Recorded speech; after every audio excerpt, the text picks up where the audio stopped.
Welcome to prime time debate. తెలంగాణలో రెండు అంశాలు, ఒకటి ఫార్ములా ఈ కార్ రేసు, మరొకటి ఓఆర్ఆర్ టెండర్ల వ్యవహారం. ఈ రెండిట్లో కూడా ఓవైపు ఫార్ములా ఈ కార్ రేస్ వ్యవహారంలో ఏసీబీ కేసు నమోదు చేస్తే, ఓఆర్ఆర్ టెండర్లలో అవకతవకలపై ఏకంగా అసెంబ్లీలోనే ప్రకటన చేశారు సీఎం రేవంత్ రెడ్డి. ఈ టెండర్ల అవకతవకలపై విచారణ జరుపుతామని, విచారణ కమిటీని ఏర్పాటు చేస్తామని ప్రకటించారు. ఇక ఫార్ములా ఈ రేస్ విషయంలో ఎప్పటి నుంచో కేటీఆర్ అరెస్ట్ రేపు మాపు అంటే చర్చ జరుగుతుండగా ఈరోజు A1గా కేటీఆర్పై కేసు పెట్టింది తెలంగాణ ఏసీబీ. కేటీఆర్ను A1గా ఐఏఎస్ అరవింద్ కుమార్ను, A2గా HMDA అప్పటి engineer in chief BLN Reddy retired అయ్యారు. ఆయన ప్రస్తుతం ఆయనను A3గా కేసు నమోదు చేశారు ఏసీబీ అధికారులు.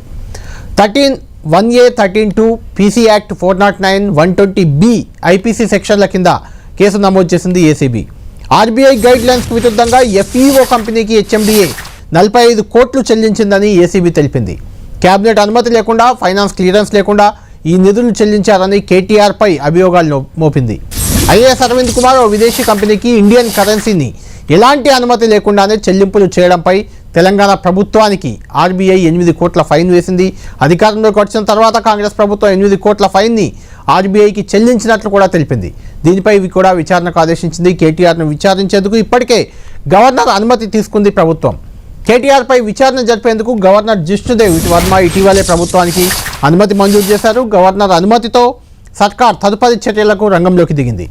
సోమవారం కేబినెట్ సమావేశంలో తీసుకున్న నిర్ణయం మేరకు ఈ కార్ రేసింగ్పై విచారణ చేపట్టాలని ఏసీబీకి సిఎస్ శాంతికుమారి లేఖ రాశారు. ఆ లేఖ ఆధారంగా ఏసీబీ రంగంలోకి దిగింది. కేటీఆర్పై 10 పేజీలతో ఎఫ్ఐఆర్, ఫస్ట్ ఇన్ఫర్మేషన్ రిపోర్ట్లోనే చాలా అంశాలు పొందుపరిచింది తెలంగాణ ఏసీబీ. ఇందులో 10 పేజీల ఎఫ్ఐఆర్ కాపీ మన చేతిలో ఉంది. ఇది 10 పేజీలతో ఏసీబీ రూపొందించిన ఎఫ్ఐఆర్ కాపీ. ఇందులో ప్రధానంగా మిస్యూజ్ అయిన ఫండ్స్ మొత్తం 54,88,87,043 రూపాయలు మిస్యూజ్ అయ్యాయి. ఫార్ములా ఈ రేస్ కేసులో ఒక యూకే బేస్డ్ కంపెనీకి 45 కోట్లు ఎలాంటి క్యాబినెట్ అప్రూవల్ లేకుండా, ఫైనాన్స్ అనుమతులు లేకుండా, అటు ఫెమా నిబంధనలు ఉల్లంఘించి చెల్లించాలంటూ కూడా అభియోగాలు మోపింది. ఇందులో A1గా కేటీఆర్ను చేర్చడం అనేది ఇప్పుడు ఖచ్చితంగా ఇంట్రెస్టింగ్ పాయింట్గా మారింది. అయితే ఈ అంశానికి సంబంధించి అసెంబ్లీలో చర్చిద్దామంటూ కేటీఆర్ సవాల్ చేశారు. అసెంబ్లీలో చర్చతో అన్ని బయటకు వస్తాయి అని కేటీఆర్ అంటే, అటు హరీష్ రావు మాత్రం విపక్షాలను ఇలాంటి కేసులతో టార్గెట్ చేస్తూ ఇబ్బందులు పెడుతున్నారంటూ కూడా హరీష్ రావు ధ్వజమెత్తారు ఈరోజు అసెంబ్లీలో. మరోవైపు ముఖ్యమంత్రి రేవంత్ రెడ్డి మరో ముందడుగు వేశారు. ఇటు ఫార్ములా ఈ రేస్లో కేటీఆర్ మెడకు ఉచ్చు బిగిస్తూ, మరోవైపు అదే కేటీఆర్కి మరొక కేసులో కూడా ఇబ్బందికర వాతావరణం సృష్టించే ప్రయత్నం చేశారు రేవంత్ రెడ్డి. ఆయన కూడా అసెంబ్లీలో ప్రకటన చేశారు. ఓఆర్ఆర్ని 30 ఏళ్లకు లీజుకి ఇవ్వడం, అక్కడ టోల్ ట్యాక్స్ వసూలుకి 30 ఏళ్ల పాటు ఒక కంపెనీకి లీజుకి ఇవ్వడంపై విచారణ జరుపుతామని ప్రకటించారు అసెంబ్లీ వేదికగా ముఖ్యమంత్రి రేవంత్ రెడ్డి. అయితే ఇది హరీష్ రావు కోరిక మేరకు అంటూ ఒక ట్విస్ట్ ఇచ్చే ప్రయత్నం చేశారు రేవంత్. అంటే హరీష్ రావు కోరిక మేరకే ఈ విచారణ జరుపుతున్నాం అనే రకంగా రేవంత్ ప్రకటన చేశారు. రైట్, అటు A1గా ఫార్ములా ఈ రేస్లో కేటీఆర్ని ఆల్రెడీ కేసు నమోదు చేసింది ఏసీబీ. ఇటు ఓఆర్ఆర్ టెండర్ల విషయంలో కూడా ఆయన department, MAUD department, municipal and urban development డిపార్ట్మెంట్కి కేటీఆర్ గతంలో మంత్రిగా ఉన్న సమయంలోనే ఓఆర్ఆర్ను లీజుకి ఇచ్చే వ్యవహారం జరిగింది. ఇటు ఫార్ములా ఈ రేస్ ఉంది. ఫార్ములా ఈ రేస్లో ఏసీబీ A1గా కేటీఆర్ని నమోదు చేస్తే, అటు ఓఆర్ఆర్ లీజుకు సంబంధించిన వ్యవహారంలో మరొక విచారణకి సీఎం రేవంత్ రెడ్డి అసెంబ్లీ వేదికగా ప్రకటన చేశారు. అంటే ఈ రెండు కేసుల్లో కేటీఆర్, అదేవిధంగా అప్పటి principal secretary, special CS chief secretary Arvind Kumar MAUDకి ఉన్నత అయినప్పట్లో ఇప్పుడు డిజాస్టర్ మేనేజ్మెంట్లో ఆయన పనిచేస్తున్నారు. ఆయన A2గా ఆల్రెడీ ఏసీబీ కేసులో ఉన్నారు. అందులో కూడా ఓఆర్ఆర్ టెండర్ల వ్యవహారంలో కూడా ఆయన పైనే కేసు నమోదయ్యే అవకాశం ఉంది. ఏదేమైనా మొత్తానికి కేటీఆర్ని జైలుకు పంపడమే లక్ష్యంగా కాంగ్రెస్ ప్రభుత్వం, కాంగ్రెస్ సర్కార్ ముందుకు పోతుందని ఎప్పటి నుంచో బీఆర్ఎస్ అనుమానిస్తుంది. ఆ దిశగా మొత్తానికి కేసు నమోదైంది. కేటీఆర్ రేపో మాపో అరెస్ట్ అవుతారంటే చర్చ కూడా జరుగుతుంది. రేపే కేటీఆర్కి సంబంధించిన నోటీసులు కూడా ఇచ్చే అవకాశం ఉంది. ఎందుకంటే ఏసీబీ డీజీ ఇప్పుడే బంజారాహిల్స్ పోలీస్ స్టేషన్లో, బంజారాహిల్స్ ఆయన కార్యాలయంలో ఏసీబీ అధికారులతో సమావేశమయ్యారు. ఈ కేసుకు సంబంధించిన వివరాలు సేకరించారు. రేపు కేటీఆర్కి నోటీస్ ఇచ్చే అవకాశం ఉంది. అసెంబ్లీ జరుగుతుంది. రేపటితో అసెంబ్లీ సమావేశాలు కూడా ముగియబోతున్నాయి కాబట్టి ఖచ్చితంగా రేపు రాత్రి లేదంటే 1-2 రోజుల్లోనే ఆయన విచారణకు హాజరయ్యే అవకాశం ఉంటుంది. అయితే ఆయన ఆలోపే హైకోర్టును ఆశ్రయించే అవకాశం మనకు కనిపిస్తుంది. ఈ వ్యవహారంలో అరెస్ట్ చేయకుండా కేటీఆర్ కూడా హైకోర్టును ఆశ్రయించే అవకాశం అయితే ఉంది. ఏం జరుగుతుంది అసలు? కేటీఆర్ అరెస్ట్ అవుతారా? ఈ వ్యవహారాన్ని ప్రభుత్వం ఎక్కడి దాకా లాగబోతుంది, ఎక్కడి దాకా తీసుకెళ్లబోతుంది? ఇలాంటి అంశాలన్నీ కొంచెం ఇంట్రెస్ట్గా మారాయి. ఇదే అంశంపై ప్రైమ్ టైం డిబేట్లో మనం చర్చిద్దాం. మనతో పాటు జన అవుతున్నారు కాంగ్రెస్ పార్టీ ఎంపీ కాంగ్రెస్ నేత కీలక నేత చామల కిరణ్ కుమార్ రెడ్డి గారు మనకు ఢిల్లీ నుంచి లైవ్లో అందుబాటులో ఉన్నారు. ముందు కిరణ్ గారితో మాట్లాడదాం. కిరణ్ గారు, మొత్తానికి మీ టార్గెట్ 1 by 1 రీచ్ అవుతున్నట్టున్నారు. ఇంతకుముందు కవిత ఎలాగూ అరెస్ట్ అయ్యారు, కేంద్ర ప్రభుత్వం పంపిందనే విమర్శలు అప్పట్లో వచ్చాయి. ఇప్పుడు మీరు కేటీఆర్ టార్గెట్, కేటీఆర్ A1గా నమోదయ్యారు. ఇప్పుడే దీనిపై కవిత కూడా ఒక ట్వీట్ చేశారు. ఫార్ములా ఈ కార్ రేస్ కేసులో నమోదైన కేసుపై ఎమ్మెల్సీ కల్వకుంట్ల కవిత చాలా సీరియస్గా స్పందించారు. రాజకీయంగా ఎదుర్కోలేక కేటీఆర్పై కావాలని అక్రమ కేసులు పెడుతున్నారని ఆమె అంటున్నారు. కాంగ్రెస్ అక్రమ కేసులను ప్రజలు గమనిస్తున్నారని అన్నారు. అదేవిధంగా తామంతా కేసీఆర్ సైనికులమని, పోరాటం తమ కొత్త కాదని, కాంగ్రెస్ ఎలాంటి కేసులు పెట్టినా ఎదుర్కొనేందుకు సిద్ధంగా ఉన్నామంటున్నారు. ప్రతిపక్షాలను ఇలాంటి కేసులతో జైల్లో వేయడం ద్వారా, లేకుంటే కేసులతో భయపెట్టడం ద్వారా మీరు వాళ్ళని అణచివేయాలనే ప్రయత్నం చేస్తున్నారనే బీఆర్ఎస్ విమర్శలకి ఏం చెప్తారు? కవిత గారు, మేము కేసీఆర్ సైనికులము, మాకు పోరాటం చేసే తత్వం ఉందన్నారా, లేకపోతే మేము కేసీఆర్ హయాంలో మేమందరం ఒకటే, దోచుకోవడం మాకు హక్కు, దోచుకున్నాము, మీరు దోచుకున్నా మమ్మల్ని ఏం చేసినా మాకేం ఫరక్ పడదు, మేము ప్రజల్ని ఎట్లా తప్పుతో పట్టించి ఎట్టి పరిస్థితుల్లో మేము బయటికి రాగలుగుతాము, బెయిల్ తెచ్చుకోగలుగుతాము, ఈ లోపు మాకు ప్రజలను మేము తప్పుగా అంటే మా మీద కక్ష కట్టిరని చెప్పి మేమే పోయి దాన్ని ప్రజల మధ్యానికి పోయి మేమే గగ్గోలు పెట్టి తప్పు చేసింది ఎవరండి? ఎందుకు పెట్టిరు కేసులు?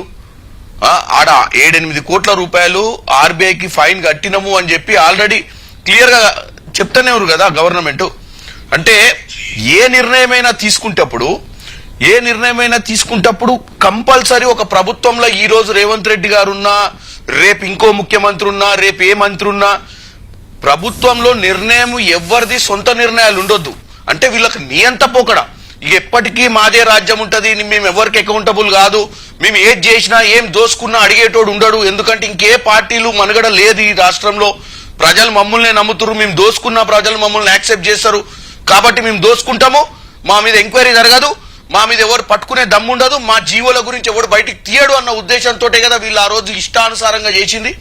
అంటే ఒక క్యాబినెట్ మీటింగ్ పెట్టి, క్యాబినెట్ లో చర్చ పెట్టి, ఒకవేళ ఈ రేస్లకు డబ్బులు ఇచ్చేది ఉంటే, ఫార్ములా ఈ రేస్ కి డబ్బులు ఇచ్చేది ఉంటే ఒక పద్ధతి ప్రకారం చేసి దాని ఆమోదం తీసుకొని ఖర్చు పెట్టాల్సిన అవసరం ఉంటుంది. కానీ ఇంకా మళ్ళీ ఎప్పటికీ మనం ఎవరికి సమాధానం చెప్పాల్సిన అవసరం లేదు. సెక్రటేరియట్ మన ఇల్లు, అసలు సెక్రటేరియట్ లేదు, మనం ఎక్కడి నుంచి పాలన అందిస్తున్నామో కూడా తెలియదు, మనం ఎవరికి జీవోలు ఇస్తున్నామో తెలియదు. ప్రభుత్వ ఖజానాను మన సొంత బ్యాంక్ అకౌంట్ లెక్క వాడుకున్నటువంటి పరిస్థితి కేటీఆర్ది. ఆయన మున్సిపల్ శాఖ మంత్రిగా ఉండి హైదరాబాద్ లో జరుగుతున్న ప్రోగ్రామ్ కి ఆయన ప్రిన్సిపల్ సెక్రటరీని పిలిచి 55 కోట్లు ట్రాన్స్ఫర్ చేయండి, ఏం కాదు నేను చూసుకుంటా, ఎవరికి చెప్పాల్సిన పని లేదు, మనోళ్లే వాళ్ళు, మన చుట్టాలే, ఇచ్చేసేయి వాళ్ళు చేసుకుంటారు అన్నప్పుడు మరి ఐఏఎస్ అధికారులు 55 వాళ్ళు సివిల్ సర్వీసెస్ క్రాక్ చేసి ఈ రాజ్యంలో ఇలా కాంగ్రెస్ ఉండొచ్చు, మా దగ్గర ఉన్న ప్రిన్సిపల్ సెక్రటరీలను ఐఏఎస్ ఆఫీసర్లను మేము ఏది చెప్తే వాళ్ళు చేస్తే వాళ్ళకే కదా.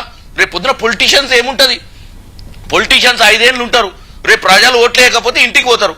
మరి పొలిటీషియన్స్ ఉన్నప్పుడు వాళ్ళు చెప్పిన ఇట్లనే చేస్తే ఇదే పరిస్థితి వస్తుంది. దీనికి మళ్ళీ వాళ్ళు ఇంకో అంశం కూడా ఉంది దీని వెనుక. ఈ ముగ్గురు కేటీఆర్, హరీష్ రావు, కవిత, ఈ ముగ్గురుని ఒకరికోలు పోల్చుకోవడం మొదలుపెట్టి, ఒకరికోలు రెచ్చగొట్టుకోవడం మొదలుపెట్టి ప్రతిసారి ప్రభుత్వాన్ని ఏం చేస్తారు? మీకు దమ్ముందా, మీకు ధైర్యం ఉందా, చర్చ చేస్తారా, మీకు చేతనైద్దా?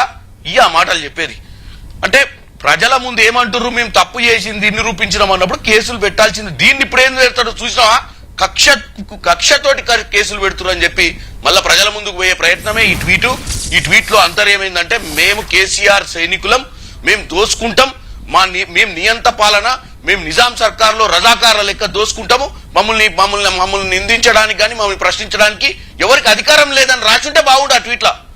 ఎందుకంటే ఆ పొగరపోతు ట్వీట్లు ఇవన్నీ. అంటే ఈ రోజు ప్రజలకు అర్థం కాదా? ఈ రోజు ప్రజలు తెలుసుకోలేరా 55 కోట్లు ఎట్లా ట్రాన్స్ఫర్ చేసిరండి? 55 కోట్లు ట్రాన్స్ఫర్ చేసే ముందు కేబినెట్ లో పెట్టి ఆమోదం తీసుకుర్రా? ఇవాళ రేవంత్ రెడ్డి గారు ముఖ్యమంత్రి ఉంటే రేవంత్ రెడ్డి గారు ముఖ్యమంత్రి ఉండు కదా అని చెప్పి కేబినెట్ మంత్రులకు సంబంధం లేకుండా, కేబినెట్ ఏం పెట్టకుండా ప్రభుత్వ ఖజానాలకు వెళ్ళి డబ్బులు ఖర్చు పెట్టే విధి విధానాలు ఉంటాయా? ఏ రాష్ట్రంలో జరుగుతుంది అట్లా? ఏ దేశంలోనన్నా ప్రజాస్వామ్య దేశంలో ప్రజలతో ఎన్నుకోబడ్డ రాష్ట్ర దేశాలలో ఇట్లాంటివి జరుగుతాయా? మరి ఎందుకు జరిగింది తెలంగాణలో ఆ విధంగా? అంటే వాళ్లకు అసలు 100% క్లారిటీ. కళ్యాణ్ గారు, మా ప్రభుత్వం పడిపోదు, దండిగా దోసుకున్నాం, దండిగా కమిషన్లు తిన్నాం, మళ్ళా ఖర్చు పెడతాం, మళ్ళా గెలుస్తామన్న ఒక పిచ్చి ఆలోచనతోటి ఇవన్నీ తప్పుడు పనులు చేసిర్రు, ఇవన్నీ బయటకు వస్తున్నాయి ఇప్పుడు. అంటే కిరణ్ గారు ఇక్కడ ఒక అంశం, కేటీఆర్ బహిరంగ లేఖ నిన్ననే రాశారు. ఇది ఫార్ములా ఈ రేస్పై రకరకాల ఆరోపణలు చేస్తున్నారు, దానిపై చర్చ పెట్టండి. ఆల్రెడీ ఆయన క్లారిటీ కూడా ఇచ్చారు. ఫార్ములా ఈ రేస్ వల్ల నిల్సన్ నివేదిక ఒకటి ఇచ్చింది, 700 కోట్ల రూపాయల లబ్ధి హైదరాబాద్కు చేకూరిందని. తర్వాత ఇలాంటి కార్యక్రమాల వల్ల హైదరాబాద్ అనేది ఫార్ములా ఈ రేస్ నిర్వహించడం ద్వారా ప్రఖ్యాత నగరాలు, ప్రపంచంలోనే ప్రఖ్యాత నగరాల సరసన చేరింది. దీనిపై మొదటి నుంచి కాంగ్రెస్ పార్టీ దుష్ప్రచారమే చేస్తుంది. 2024లో కూడా ఫార్ములా ఈ రేసు సెకండ్ ఫేజ్ జరగాల్సింది, దాన్ని వితౌట్ రీజన్ రద్దు చేసింది కాంగ్రెస్ పార్టీ. దీన్ని మొదటి నుంచి వ్యతిరేకిస్తుంది కాబట్టి ఇప్పుడు దీనిలో ఏదో జరిగిందని చెప్పే ప్రయత్నం జరుగుతుంది. హైదరాబాద్ ఇమేజ్ని పెంచేందుకే ఫార్ములా ఈ రేస్ దోహదపడింది తప్పితే దీనిలో ఎలాంటి తప్పు జరగలేదు, పొరపాటు జరగలేదు అనేది కేటీఆర్ ఆయన రాసిన లేఖ కావచ్చు, వాళ్ళు ఇచ్చిన కొన్ని వివరాలు కావచ్చు, దానిలో మనకు అర్థమవుతుంది. కళ్యాణ్ గారు వాళ్ళు లేఖలు రాయడంలో గొప్పవాళ్ళు, మాటలు చెప్పడంలో గొప్పవాళ్ళు, ప్రజల్ని తప్పుదో పట్టించడంలో గొప్పవాళ్ళు, తప్పు చేసి తప్పు చేయలేదని చెప్పడంలో గొప్పవాళ్ళు. నేను అడిగేది ఒక్కటే అండి, హైదరాబాద్లో ఈ రేసులు ఫార్ములా ఈ రేస్ పెట్టడాన్ని తప్పు పడతలేదు నేను. 100% వాళ్ళ ప్రభుత్వంలోనైనా మా ప్రభుత్వంలోనైనా మనం హైదరాబాద్ నగరానికి ఇలాంటి కార్యక్రమాలు తీసుకురావాల్సిన అవసరం ఉంటుంది. ఇలాంటి కార్యక్రమాలు తీసుకొచ్చినప్పుడు ప్రపంచవ్యాప్తంగా కూడా హైదరాబాద్కి పేరు వస్తుంది. అంతవరకు చర్చలో ఎవ్వరు తప్పు పట్టాల్సిన అవసరం లేదు. ఎవరున్నా ఇవాళ రేవంత్ రెడ్డి గారున్నా, ఇవాళ 4th సిటీ కట్టినా, ఈ రోజు రేవంత్ రెడ్డి గారు RRR చేసినా, ఈ రోజు రేవంత్ రెడ్డి గారు ఇంకేదైనా హైదరాబాద్ నగరానికి ప్రఖ్యాతి చేయడానికి చేస్తే తప్పులేదు. దీన్ని చర్చ చేయాలని అడుగుతున్నా నేను అనేది ఏంది, వాళ్ళు దీన్ని తీసుకొస్తే మాకు ఇష్టం లేదనో, దీన్ని తీసుకొచ్చినాం కాబట్టి వాళ్ళని నిందల పాలు చేస్తున్నామని కాదు. ఇక్కడ ఎందుకు చర్చ మీకు తెలుసు, ఎందుకు కిరణ్ గారు, మీరు ఫార్ములా ఈ రేస్ మొదటి దఫా జరిగింది, అందులో అప్పుడే ఆరోపణలు చేశారు, అవకతవకలు అన్నారు, రకరకాల ఆరోపణలు చేస్తూ వచ్చారు. ఫార్ములా ఈ సెకండ్ ఫేజ్ ఈ ఇయర్ జరగాలి అంటే మీరు అధికారంలోకి వచ్చాక జరగాలి, దాన్ని రద్దు చేశారు, మీరు నిర్వహించలేదు. మరి అది నిర్వహించి ఉంటే వాళ్ళు అవకతవకలు చేశారు, మేము పద్ధతిగా నిర్వహించామని చెప్పుకునే అవకాశం మీకు ఉండేది కదా. నేను అనేది ఏంటంటే, రేవంత్ రెడ్డి గారు ముఖ్యమంత్రి అయినాక రేవంత్ రెడ్డి గారు ఆయనకు కూడా తెలంగాణ ప్రజలు ఓట్లేసింది ఆయన అడ్మినిస్ట్రేషన్ లో హైదరాబాద్ కానీ తెలంగాణ కానీ బాగుపడతాని. ఈ రేస్ ఎందుకు మీరు నేను ఇద్దరం కలిసి ఈ రోజు టీవీ చర్చలలో కూర్చొని ప్రభుత్వం నిర్ణయాలు తీసుకునే దాని వెనక ఎన్ని కోణాలు ఉన్నాయి, ఎందుకు నిర్ణయాలు తీసుకోవాల్సి వచ్చింది అనేది అక్కడ ఉన్నటువంటి బ్యూరోక్రసీ, అక్కడ ఉన్నటువంటి కేబినెట్ మంత్రులు వీళ్ళు చర్చ చేసి చెప్తారు. ఇది రేవంత్ రెడ్డి గారి ఇండిపెండెంట్ ఐడియా కాదు, రేవంత్ రెడ్డి గారి ఇండిపెండెంట్ ప్రాసెస్ కాదు, ఇది ప్రజాస్వామ్య ప్రభుత్వం, ప్రజాపాలన. దీంట్లో ఏం అవకతవకలు జరిగినాయి అనేది క్లారిటీ ఉంది. ఎందుకు రెండోసారి సెకండ్ ఇయర్ ఎందుకు కంటిన్యూ చేయలేదు అనే దాని మీద క్లారిటీ మనకు లేదు. ఎందుకు లేదంటే అది కేబినెట్ లోపల నిర్ణయం తీసుకుర్రు, దాన్ని ప్రభుత్వమే చెప్తుంది ఎందుకు తీసుకోలేదు. మీరు ప్రభుత్వాన్ని అడగొచ్చు, మీరు కేటీఆర్ మీద కేసు ఎందుకు పెట్టిర్రు అన్న దానికి ఇక్కడ చర్చ చేస్తున్నాం. మనం రెండో దఫా ఎందుకు రాలేదు అన్న చర్చకు మనం ప్రభుత్వంతో మాట్లాడాల్సింది. చామల కిరణ్ రెడ్డి అంటే ఆయన కేబినెట్ లో లేడు. నేను అనేది ఏంటంటే, మీరు అడిగే ప్రశ్నకు మొదటి దానికి సమాధానం ఇచ్చే హక్కు నాకుంది. ఎందుకంటే నేను కూడా ప్రజలచే ఎన్నుకోబడ్డ నాయకుడిని, నేను ప్రజలకు జవాబుదారుని అనుకునే పనిచేయాల్సి వస్తుంది. మీరు 55 కోట్ల రూపాయలు ఏ పర్మిషన్స్ లేకుండా, ఏ జీవోలు లేకుండా, ఏ అనుమతులు లేకుండా, ఏ కేబినెట్ లో ఆమోదం తెలపకుండా మీ ఇష్టారాజ్యంగా మీరు మున్సిపల్ శాఖ మంత్రిగా ఉర్రని చెప్పి మీకు నచ్చిన వాళ్ళ అకౌంట్కు ట్రాన్స్ఫర్ చేసి ఆ కార్యక్రమంలో ఐఏఎస్ ఆఫీసర్లపై మీరు ఆ రోజు ప్రెజర్ తీసుకొచ్చిర్రా. మరి ఐఏఎస్ ఆఫీసర్లు మీరు కలిసి కుంభకోణంలో భాగస్వాములు అనేది ఇప్పుడు ఎఫ్ఐఆర్ ఫైల్ అయింది కాబట్టి ఇప్పుడు తేలుతుంది. నేను అనేది ఏంటంటే, ఏ ప్రభుత్వం వచ్చినా ఏ కార్యక్రమాలు తీసుకుంటే ప్రభుత్వానికి మంచి పేరు వస్తుంది, ఏ కార్యక్రమాలు తీసుకుంటే ప్రజలకు మంచి వస్తుంది అనేది ప్రభుత్వం డిసైడ్ చేస్తుంది. మనం టీవీ చర్చలలో కూర్చొని వాళ్ళు ఏదో చేసిర్రు దాని కంటిన్యూషన్ మీరు ఎందుకు చేయలేదంటే దాని కంటిన్యూషన్ చేయాల్సిన అవసరం లేదు. ఒకవేళ దానివల్ల లాభాలు జరిగి ప్రజలకు మంచి జరుగుతుందంటే ప్రభుత్వమే తీసుకుంటుంది. ఎందుకంటే ప్రభుత్వమే జవాబుదారు అవుతుంది. రేపు ఏది మంచి జరిగే కార్యక్రమాలను పక్కదో పట్టిస్తే నష్టపోయేది ఎవరు? మేమే కాంగ్రెస్ వాళ్ళం నష్టపోతాం అటువంటి కార్యక్రమాలు చేస్తే. కానీ ఎట్లా కన్క్లూజన్కి వస్తాము? మేము కావాలని చేసామని ఎట్లా కన్క్లూజన్కి వస్తారు? కన్క్లూజన్కి వచ్చే ముందు ఏం జరిగింది, ఎందుకు జరిగింది, ఎలా జరిగిందని తెలుసుకోవాల్సిన అవసరం ఉంటుంది కదా కళ్యాణ్ గారు.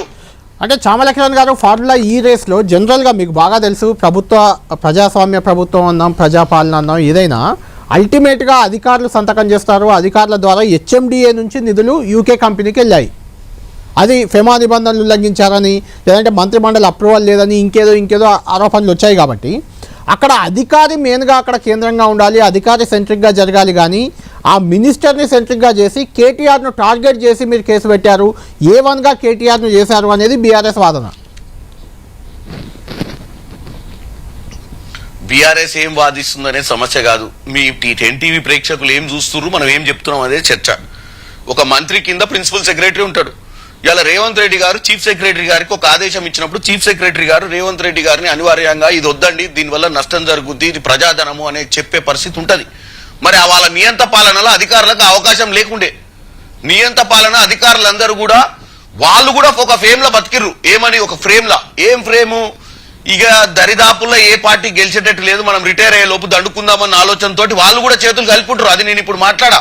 రేపు ఎఫ్ఐఆర్ ఫైల్ అయినాక పోలీసులు వాళ్ళందరూ కూడా ఎంక్వైరీ చేసినాక నిజాలు బయటకు వస్తాయి. ఎందుకంటే కళ్యాణ్ గారు మీరు ఒకటి చూసిర్రు, ఫోన్ ట్యాపింగ్ లాంటివి చేసి ప్రతిపక్ష పార్టీలను ఎక్కడిదక్కడ నిర్బంధం చేసి వాళ్ళు చేసుకునే కార్యక్రమాలు, వాళ్ళు మాట్లాడుకునేది, వాళ్ళు మళ్ళీ అధికారంలోకి రాకుండా వాళ్ళని ఎట్లా నిర్వహించాలన్న పద్ధతులు పాటించిన వాళ్లకు ఈ చిన్న ఏముందండి, వాళ్ళు 100% ఎన్ని తప్పులు చేసిరో ఇది ఒకటి రెండే మచ్చకు. ప్లస్ మాకేం పొలిటికల్ గా ఆయన జైలు వేస్తే ఆయనకు మాకేదో మా కక్ష సాధింపని కాదు. దానివల్ల వాళ్ళు ఏమనుకుంటారు తెలుసా మీకు? నేను చెప్పాను, మొన్ననే చెప్పిన ప్రెస్ మీట్ లో, దానివల్ల మాకు అడ్వాంటేజ్ ఉంటుందని ఇంకా భ్రమలా బతుకుతుర్రు. ఏమనుకుంటారు అంటే ప్రజల ముందు పోయి లబో దిబో మొత్తుకుంటాము, మమ్మల్ని అరెస్ట్ చేసిర్రు, శిబు సోరెన్ అరెస్ట్ చేస్తే ఏం జరిగింది, అరవింద్ కేజ్రీవాల్ని అరెస్ట్ చేస్తే రేపు ఎన్నికలు వస్తున్నాయి ఏం జరుగుతుందో తెలుస్తుంది, నన్ను కూడా అరెస్ట్ చేస్తే అట్నే అనుకుంటారు. తెలంగాణ ప్రజలు తెలివికల్లోళ్ళు, తెలంగాణ ప్రజలకు అన్ని తెలుసు, మేము కూడా ప్రజలను చైతన్యవంతులు చేస్తాం. మిమ్మల్ని అరెస్ట్ చేసేది ఏమి, మీరు గాంధీ మహాత్ముడు ఉప్పు సత్యాగ్రహం చేస్తే అరెస్ట్ చేస్తలేమిడా, మీరు చేసిన పనికి మిమ్మల్ని అరెస్ట్ చేస్తున్నాం. మీకు ప్రజలు నమ్మి నువ్వు అమెరికా నుంచి వస్తే నిన్ను మీ నాయన ముఖ్యమంత్రి గాను ఎవరినో ఎస్సీని చేస్తాను ముఖ్యమంత్రి అయ్యి నా పిల్లలు ఎవరు మంత్రి పదవులు అనుభవించారు, నా ఇంట్లో ఎవరికి ఉద్యోగాలు వద్దన్న వాళ్ళు 5 ఉద్యోగాలు తీసుకొని మీరు ఉద్యోగంలో కూర్చొని కూడా మీరు ఏం దౌర్జన్యాలు చేసిర్రు, ఎంత దోపిడీ చేసిర్రో తెలంగాణ ప్రజలకు తెలియాల్సిన అవసరం ఉంది ఈరోజు. అంటే కిరణ్ గారు ఇంకొక పాయింట్, గతంలో MAUD municipal administration and urban development రెండు కూడా కేటీఆర్ ఆయన మంత్రిత్వ శాఖలు అవి, ఆ రెండింటినీ ప్రభుత్వం మారిన తర్వాత రేవంత్ రెడ్డి ముఖ్యమంత్రి అయిన తర్వాత తన దగ్గరే పెట్టుకున్నారు ముఖ్యమంత్రి రేవంత్ రెడ్డి గారు. ఇప్పుడు ఆయన శాఖలోనే ఓఆర్ఆర్ టెండర్లలో అవకతవకలైనా, ఓఆర్ఆర్ లీజుకి ఇచ్చే దాంట్లో అవకతవకలైనా, ఇప్పుడు ఇదైనా కూడా ఫార్ములా రేస్ కూడా MAUD డిపార్ట్మెంటే. అంటే రేవంత్ రెడ్డి శాఖను, ఆ శాఖని అంటే కేటీఆర్ శాఖని తన దగ్గర పెట్టుకుంది, అందులో అవకతవకలు జరిగాయి, అన్నింటినీ వెలికి తీయాలి, లేకుంటే కేటీఆర్పై కక్ష సాధించాలని అలా పెట్టుకున్నారని అనుకోవచ్చా? అంటే మంత్రులకు ఎవరికి కేటాయించకుండా సీఎం దగ్గర ఆ శాఖను ఉంచుకోవడానికి ప్రత్యేకమైన కారణం ఏమైనా ఉందా? ఇంకా మంత్రి పదవి విస్తీర్ణత ఉంది, ఇంకా 6 మంత్రులు వచ్చేది ఉంది. 6 మంత్రులు వచ్చినాక హోంశాఖ, మున్సిపల్ శాఖ ఇవన్నీ కూడా ఇచ్చే అవకాశం ఉంటుంది. కాబట్టి ఈ లోపు ఉన్న శాఖలలో కీలక శాఖలు ఆయన, ఎందుకంటే ఆయన పెట్టుకుంది ఈయన కక్ష తీర్చుకుందామని కాదు, ఆయన పెట్టుకుంది ఎందుకంటే వీటితోటే మనం చెడ్డ పేరు వస్తుంది, వీటిని పెట్టుకొని సరి అయిన పాలన అందియాలి, కొన్ని రోజుల తర్వాత ఎవరికో ఒకరికి ఇచ్చే అవకాశం, అది కూడా నేను చెప్పలేను. ఎందుకంటే ముఖ్యమంత్రి రేవంత్ రెడ్డి గారు ఎందుకు ఆ నిర్ణయం తీసుకుండు అంటే, ముఖ్యమంత్రి రేవంత్ రెడ్డి గారు ప్రభుత్వంలోకి వచ్చి 7వ తారీఖు నాడు, డిసెంబర్ 7వ తారీఖు నాడు ఆయన ప్రమాణ స్వీకారం చేసిన తర్వాత ప్రజాపాలన అందించే దిశగా సెక్రటేరియట్కి పోయినప్పుడు సెక్రటేరియట్లో వీళ్ళ భాగోతాలన్నీ బయటపడ్డాక అప్పుడు క్యాబినెట్ లో వీళ్ళందరూ కూర్చొని ఏం నిర్ణయం తీసుకుర్రు, ఏ శాఖ ఎవరి దగ్గర ఉంటది, ఎవరెందుకు తీసుకోవాలి ఆ శాఖ అనేది అప్పుడు తీసుకున్న నిర్ణయాలలో ఉంటుంది. అది ఆయన నిర్ణయం ఎందుకు తీసుకుంటూ ఈయన కక్ష సాధింపు కోసమే తీసుకుంటూ అనేది కాదు. వీళ్ళు అసలు టోటల్ రాష్ట్రాన్నే ఏమంటారు ఒక దిశ లేని పాలన అందించి 10 సంవత్సరాలు 7 లక్షల కోట్లు అప్పు చేస్తే ఇవాళ ఉత్తమ్ కుమార్ రెడ్డి గారి సివిల్ సప్లైస్ లో గాని, అటు మన బట్టి విక్రమార్క గారి పవర్ సెక్టర్ లో గాని అన్నిట్లో అవకతవకలు జరిగినాయి. పవర్ పర్చేజ్ నుంచి మొదలు పెడితే సివిల్ సప్లైస్ లో బియ్యం కొని రైస్ మిల్లర్ల దగ్గర పెట్టిన పైసలు, అక్కడ జరిగినటువంటి అవకతవకలు, బకాయిలు 80,000 కోట్లు సివిల్ సప్లైస్ లో కూడా ఉన్న విషయాన్ని మేము సెక్రటేరియట్ వెనక తెలుసుకున్నాం. అంటే ఇవాళ ఒక GHMCలో దీంట్లోనో కాదు చాలా అవకతవకలు జరిగినాయి. కానీ ఒక మనం ఈరోజు మున్సిపల్ శాఖ గురించి ఎందుకు మాట్లాడుతున్నాం?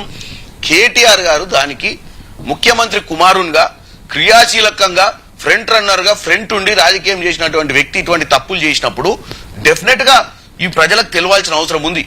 ఎవరో జగదీష్ రెడ్డి లాంటి మా దగ్గర ఉన్నాడుగా పవర్ మినిస్టరో గివర్ మినిస్టరో తప్పులు చేసి ఉంటే పోనీ కకృతి పడి చేసిరు అనుకోవచ్చు.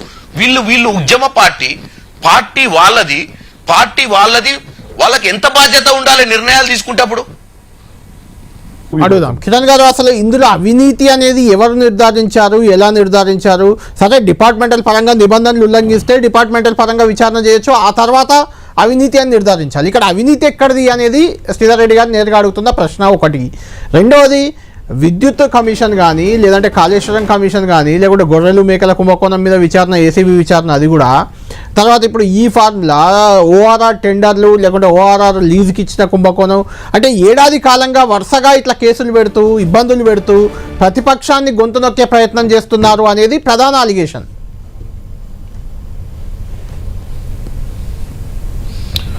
శ్రీధర్ అన్నకు నమస్కారం. ముఖ్యంగా నాకు తెలుసు, ఒక స్పోక్స్ పర్సన్ గా సీనియర్ లీడరు కొన్ని సందర్భాలలో ఇటువంటి పరిస్థితి వచ్చినప్పుడు పార్టీని డిఫెండ్ చేసుకోవాల్సిన అవసరము వాళ్ళకు ఉంటది. డెఫినెట్ గా ఆయన వాదన ఆయనకు ఉంటది. నేనేమంటున్నా అంటే, కొండంత తోడి ఎలకను పట్టిరు అనేది మొట్టమొదటి స్టార్టింగ్ పాయింట్ మన శ్రీధర్ అన్న వాదన. అంటే కొండంత స్కాములు చేస్తే చిన్నదాన్ని పట్టుకురు అని చెప్పినట్టుంది ఇప్పుడు తెలంగాణ ప్రజలకు. మేము మస్తు చేస్తే గీదాన్ని పట్టుకుర్రేందని. ఎందుకంటే అవినీతి జరగలేదంటారు. అవినీతి అంటే ఏంటండి? విప్రో అంటే ఏంది? మీకు స్పాన్సర్షిప్స్ రాలేదు, స్పాన్సర్షిప్స్ వస్తాయని చెప్పి ఈ రేసును తీసుకొచ్చి ప్రభుత్వానికి ఖర్చు లేదు, కేవలం స్పాన్సర్షిప్లతోటే ప్రోగ్రామ్ చేస్తామని చెప్పి స్టార్ట్ చేసి స్పాన్సర్షిప్లు రాకపోతే అప్పటికప్పుడు మీరు దీన్ని క్యాబినెట్ నిర్ణయాలకు కానీ క్యాబినెట్ ఆమోదం కానీ లేకుండా ప్రజా సొమ్మును దుర్వినియోగం చేయడం కాకపోతే ఏందని మీ ఇష్టం ఉన్నట్టు. ఇప్పుడు శ్రీధర్ గారు చెప్తున్నారు, ముఖ్యమంత్రి అయినా మంత్రులు అయినా కొన్నిసార్లు సొంత నిర్ణయాలు తీసుకోవచ్చని. మరి అది ఎంతవరకు, అది ఆ స్టేట్మెంట్ ఎంతవరకు కరెక్ట్ అనేది నేను ఇప్పుడు మనం ఆలోచించాల్సిన అవసరం ఉందంటే, మనము నిజాం కాదు ఏది ఆమోద ముద్ర లేచి నిర్ణయాలు తీసుకోనికే. అంటే ఒకసారి ప్రభుత్వంలో ఉన్నాక ఏ నిర్ణయం తీసుకోవాలన్నా కానీ చర్చ. ఎందుకు క్యాబినెట్ మీటింగ్ పెట్టుకుంటారు? ఎవ్రీ వారానికి ఒకసారి ఏదైనా నిర్ణయాలు తీసుకోవాల్సి వస్తే రాష్ట్ర ప్రజలందరికీ రేపు జవాబుదారీ కావాల్సి వస్తుంది. కాబట్టి ఒక క్యాబినెట్ మీటింగ్ పెట్టి క్యాబినెట్ మీటింగ్ లో మనం ఇంత మంచి ప్రోగ్రామ్ తెచ్చినాము, అనుకున్న దానికంటే ఖర్చు ఎక్కువైతుందని పెట్టుకోవచ్చు, అనుకున్న దానికంటే వేరే విధంగా జరిగింది, దీనికోసం ప్రభుత్వ ఆర్థిక సాయం అవసరం వస్తుందని పెట్టుకోవచ్చు. పెట్టుకున్న తర్వాత దానికోసం నిర్ణయం తీసుకున్నప్పుడు ప్రజలకు చెప్పి మరీ ఇవ్వచ్చు. కానీ ఇక్కడ జరిగింది ఏంది? ఎవరికి చెప్పకుండా ఒక అకౌంట్ నుంచి ఒక అకౌంట్ కి ట్రాన్స్ఫర్ చేసేసి దానికి ఒక ఐఏఎస్ ఆఫీసర్ దానికి మద్దతు ఇవ్వడము, ప్రిన్సిపల్ సెక్రటరీకి ఉన్న ఐఏఎస్ ఆఫీసర్ అని ఆబ్జెక్ట్ చేయాలి కదా. సార్ ఇది రూల్స్ ప్రకారం వీలు కాదు sir, we have to go through with formalities, దీనికి మినిమం ఫార్మాలిటీస్ కంప్లీట్ చేయాలి. ఎందుకంటే ఈ రోజు శ్రీధర్ అన్న చెప్పినట్టు ఇది చాలా చిన్న ఇష్యూ వీళ్ళు చేసిన స్కామ్లల్లా. కాకపోతే వీళ్ళు పదే పదే దీన్ని ఛాలెంజ్ చేస్తున్నారు. ఏమని అంటే ప్రభుత్వం చేత కాదని, ప్రభుత్వం ఉట్టిగానే మాటలు మాట్లాడుతుందని, అంటే ఏంది ప్రభుత్వం మాటలు మాట్లాడేది ఏముంది? మీరు చేసిన తప్పులు కాళేశ్వరం అయినా క్లియర్ గా ప్రజలకు అర్థమైంది, మీరు చేసినటువంటి సివిల్ సప్లైస్ లలో స్కామ్లైనా క్లియర్ గా అర్థమైంది, పవర్ పర్చేజ్ అగ్రిమెంట్లైనా క్లియర్ గా అర్థమైపోయింది, ఇది కూడా క్లియర్ గా అర్థమైపోయింది. ఉట్టిగానే 7 లక్షల కోట్లు అప్పైనాయా? అప్పు ఉట్టిగానే కాలేదు కదా 7 లక్షల కోట్ల అప్పు. అసలు సరిగా పాలన అందించుంటే 2-3 లక్షల కోట్లు తెలంగాణ సొమ్ము ఖాళీగా ఇవాళ ఉండేది మనకు. ఇవాళ మనం నెలకు 6,000 రూపాయలు వడ్డీ కట్టాల్సిన అవసరం. ఏ రోజు కూడా వీళ్ళు 15వ తారీఖు నాడు తప్ప అన్న కళ్యాణ్ ఒక్క నిమిషం అరే రిజిస్టర్ చేయని తర్వాత అన్న టైం ఇద్దు. కానీ నేను అనేది ఏంటంటే, ఏ రోజు 1వ తారీఖు జీతాలు ఇచ్చే పరిస్థితి లేదు. కానీ వీళ్ళు ఇష్టాచారంగా 55 కోట్లు వీళ్లకు, 100 కోట్లు వాళ్ళకు రాసుకోనికి ఎవరు ఇచ్చిరండి అధికారం? ఒక్క రోజన్నా వీళ్ళు నెలకు 1వ తారీఖు నాడు జీతాలు వేసిన దాఖలాలు ఉన్నాయా? లేవు. అంటే వీళ్ళకు ప్రజల మీద గాని ఉద్యోగస్తుల మీద గాని అక్కడున్న ఇబ్బందులు గుర్తుకు రాలే. ఎక్కడో విదేశాలలో ఉండి స్పాన్సర్షిప్ దొరకనప్పుడు మాత్రం 55 కోట్లు ఇమీడియట్ గా ట్రాన్స్ఫర్ చేయడానికి కేబినెట్ నిర్ణయం లేకుండా వీళ్ళకు ఉన్నటువంటి పవర్స్ కిరణ్ గారు, ఇక్కడ అంటే బీఆర్ఎస్ నేతలు చెప్తున్నమాట, నిన్న కూడా ఇక్కడ కేటీఆర్ మాట్లాడుతూ అన్నమాట కూడా ఇదే. అంటే గతంలో రేవంత్ రెడ్డిని అరెస్ట్ చేసి జైల్లోకి పంపాం కాబట్టి ఆయన ఇప్పుడు అందరినీ అరెస్ట్ చేసి జైల్లోకి పంపాలనుకుంటున్నాడు, ఇంక్లూడింగ్ నన్ను కూడా పంపొచ్చు, నిన్నగాక మొన్న అల్లు అర్జున్ పంపాడు, ఇలా పంపిస్తున్నారు అనేది ఒక విమర్శ కేటీఆర్ నుంచి వస్తుంది. నేను ఒకటి చెప్పదలుచుకున్నా, జైళ్లకు పంపించాలే, వీళ్ళు చాలా మంచి పని చేసినందుకు వీళ్ళని జైలుకు పంపిస్తున్నాము, రాష్ట్ర ప్రజలను రాష్ట్ర ఎకనామీని డెవలప్ చేయడానికి ప్రయత్నం చేసిన కేటీఆర్ ని కక్ష సాధింపు చర్యల ద్వారా రేవంత్ రెడ్డి గారి ప్రభుత్వము కేటీఆర్ని జైలుకు పంపిస్తే ఎవరికి నష్టం జరుగుద్దండి? అంటే మేము బాధ్యత లేదా? 10 ఏళ్ళు పోరాటం చేసి తెచ్చుకున్నటువంటి ప్రభుత్వం నియంత పాలన పక్కకు దోచి ఈరోజు అధికారంలోకి వచ్చినటువంటి ప్రజాపాలన అందిస్తున్న మేము ఇటువంటి తప్పుడు నిర్ణయాలు తీసుకొని ఇన్నేళ్లు కష్టపడి వచ్చిన అధికారంలోకి వస్తే మేము ఇంత ఈజీగా తప్పుడు పనులు చేసో లేకపోతే ప్రజలకు నచ్చని పని చేసో ప్రజల ముందు మేము నిర్దోషులుగా నిలబడే ప్రయత్నం చేస్తామని ఎట్లా అనుకుంటుర్రు? మేము ప్రజలకు చైతన్యవంతుల్ని చేసే ప్రయత్నం చేస్తాము. ఎందుకు అరెస్ట్ చేసినాము, అరెస్ట్ మా మంత్రులు ఎందుకు మాట్లాడాల్సి వస్తుందండి ప్రతిసారి? ఎందుకంటే వీళ్ళ దగ్గర హరీష్ రావు గారు, కేటీఆర్ గారు ఏదో పుష్ప 2 సినిమా ప్రమోషన్ కోసం ఆయన ఏదో అరెస్ట్ అయ్యి ఆయన ఫేమస్ అయితే నేను కూడా ఫేమస్ అయితే అన్న విధంగా వీళ్ళు రోజు రెచ్చగొట్టే ధోరణి వీళ్ళు ప్రయత్నం చేస్తారు కదా. కిరణ్ కుమార్ రెడ్డి గారు, ఏమైపోయిందంటే జైలుకు పోవడం అనేది కిరణ్ భాయ్ ఆగండి అన్న వినండి, రెచ్చిపోదు ప్రభుత్వం రెచ్చిపోదు. ఎందుకంటే మీరు మమ్మల్ని రెచ్చిపోలే. కానీ ప్రభుత్వం కూడా ఒక అధికారంలో ఉన్నప్పుడు ఏదైనా తప్పులు జరిగినప్పుడు ఎంక్వైరీ చేయడం. ఇప్పుడు శ్రీధర్ అన్న నువ్వు చెప్పినట్టు మీరు ఏ తప్పు చేయండి వాస్తవం అయితే ప్రజలు చూస్తుర్రు. ఈ కేసులో కనుక మా మంత్రులు తప్పు మాట్లాడినా, చామల కిరణ్ రెడ్డి తప్పు మాట్లాడినా, తప్పుడు కేసులు పెట్టినా ఎవరికి లబ్ధి జరుగుద్ది? రేపు కేటీఆర్కే జరుగుద్ది. మేము తప్పుడు కేసులు పెడితే మేము తప్పుడు కేసులు పెట్టడానికే మేమేమన్నా గతంలో హిస్టరీ చూడలేదా? గతంలో ఏం జరిగింది, మొన్న అరవింద్ కేజ్రీవాల్ విషయంలో చిబుచార ప్రజలు ఎటువంటి నిర్ణయాలు తీసుకుంటారు? అన్ని ఆచితూచే చేస్తున్నాం. మీరు అన్నట్టు శ్రీధర్ అన్న మీరు చెప్పినట్టు ఎకనామీని బాగు చేయాలని చెప్పి 55 కోట్లు మేము అకౌంట్ లో ట్రాన్స్ఫర్ చేసినామంటే అంటే డైరెక్ట్ కేటీఆర్ గారు అకౌంట్ వేసుకోలేదా? మీరు చెప్పడం ఎట్లా వేసుకుంటాడు కేటీఆర్ గారు ఆయన సొంత అకౌంట్ లో? ఎవరి అకౌంట్ వేసినావు, ఎందుకు వేసినావు? నీకు ఒకవేళ స్పాన్సర్షిప్స్ రాకపోతే నువ్వు తీసుకొచ్చిన ఇవన్నీ ప్రైమా ఫేషా మీరు తీసుకొచ్చుదామని, ఎందుకంటే మీరు కూడా దాంట్లో క్రియాశీలకంగా ఉన్నట్టు నేను ఇప్పుడే టీవీలో చూస్తున్నా. మీరు ఆ ఈవెంట్ ను హైదరాబాద్ తీసుకొచ్చినప్పుడు స్పాన్సర్లు ఎందుకు రాలేదు? వాళ్ళు స్పాన్సర్లు వస్తారన్న అంశాన్ని స్పాన్సర్లు ఎందుకు తప్పించుకొని పోయిర్రు? ఎందుకు దానికి స్పాన్సర్షిప్ రాని పరిస్థితికి వచ్చింది? మీరు ఎందుకు అంత ఆవేశపడిపోయి దాన్ని లాంచింగ్ చేసిర్రు? ఎందుకు వెనక ముందు చూసుకోలేదు? దాని వయబిలిటీస్ ఎందుకు చూసుకోలేదు? తీరా చూస్తే ప్రభుత్వం బద్నామైంది, చేయకపోతే బాగుండదని 55 కోట్లు అత్యవసరంగా వేయాల్సిన అవసరం ఎందుకు వచ్చింది? కిరణ్ గారు, మొత్తానికి ఇదే అంశంపై సంబంధించి కాంగ్రెస్ బీఆర్ఎస్ మధ్య ఇటు ఫార్ములా ఈ రేస్ A1 కేటీఆర్ అయ్యారు, అటు ORR లీజుకి ఇచ్చిన వ్యవహారాన్ని విచారణకు ప్రభుత్వం ఆదేశించబోతుంది. అందులో కూడా కేటీఆర్ఏ దోషిగా ప్రభుత్వం భావిస్తుంది. మొత్తానికి ఈ వ్యవహారం అనేది ఎటు తిరిగి ఎటు రాబోతుంది, ఏం జరగబోతుంది అనేది చాలా ఇంట్రెస్టింగ్ ఫ్యాక్టర్గా ఉండబోతుంది. కాసేపట్లో దీనికి సంబంధించి అంటే తాను A1గా అయిన దానికి సంబంధించి కేటీఆర్ కూడా మీడియా ముందుకు రానున్నారు. మీడియా ముందుకు వచ్చి ఆయన క్లారిటీ ఇవ్వబోతున్నారు. ఆయన ఏం చెప్పబోతున్నారు ఏంటి అనేది మనం చూద్దాం. ఇది ప్రైమ్ టైమ్ డిబేట్.